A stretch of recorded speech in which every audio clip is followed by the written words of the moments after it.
Stark here today to talk to you about the F word and why it's actually critical for success in both your business and your personal life. So I know what you're thinking, and I'm not talking to you about swearing, although that would be fun. I'm talking to you about the word failure.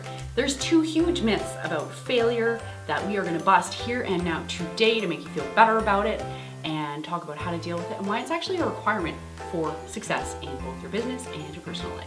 One huge myth about failure is that if you make a mistake or you screw up or you fail, that you are somehow doing it wrong and that you shouldn't make mistakes. And I'm here to tell you that that is not true.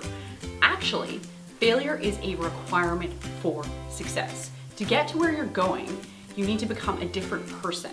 So in order to become a different person, you need to try, and trying includes failure. It simply does. It's actually a requirement for success. So the more that you're failing, the faster you're growing and the closer you are getting to becoming the person that you're trying to be and grow the business that you're trying to be. So for every failure, instead of thinking to yourself, oh, I screwed up, this is awful, I want you to give yourself actually a huge pat on the back because you are growing and progressing as a human being. So failure is not bad, it is awesome. The second myth about failure is that not everybody does it. And I'm here to tell you today that indeed, no matter what people look like on the internet, how perfect and together and successful, behind the scenes, it's much, much different. And to illustrate this example, I'm going to share with you two of my personal biggest failures in business, just so you know you are not alone. So the first one maybe would have made a lot of people give up, and it was the very first day I became an entrepreneur. I made partner at a digital marketing company. I was 23. I was so excited. I signed on that dotted line. I did not get a lawyer to look at the paperwork. I did not get an accountant to look at the bank statements. And as a result, I signed up for $80,000 worth of debt on my very first day of being an entrepreneur. That's a pretty big failure.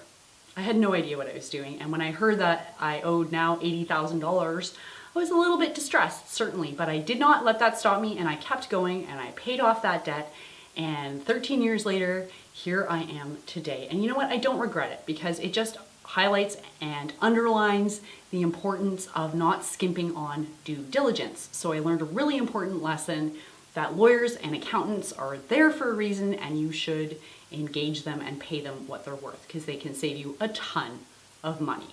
And the second biggest mistake that I think I made in business, and you know, it's debatable of course, is a bunch of years ago I decided I was going to start a software outsourcing firm.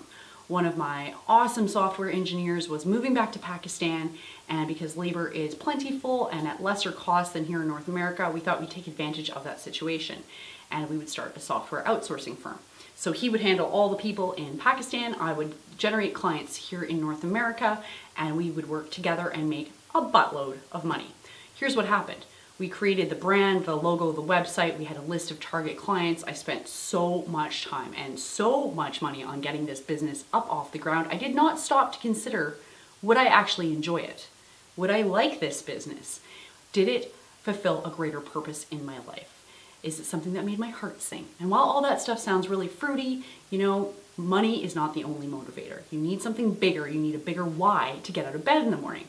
And it was only on the very first day that I had to pick up the phone and make that very first cold call did I realize I didn't want to do this. What an expensive mistake. I had to let my partner down in Pakistan. I had spent all this money on marketing collateral and tons of time. And again, a big lesson that I learned was that you need to have a big why in your business. You need to have a mission. Otherwise, it's not going to work. So, wanted to share that mistake with you as well, because that was a big one, big doozy. And you know what? It was just a really, really expensive lesson. So another way to sort of mitigate mistakes or go through them faster is to have a mentor or a community in which you participate of other entrepreneurs so you can learn from their mistakes, like hopefully you're learning from mine today, and reduce your learning curve.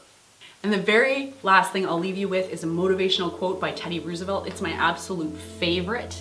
It is not the critic that counts, not the man who points out how the strong man stumbles, or where the doer of deeds could have done them better.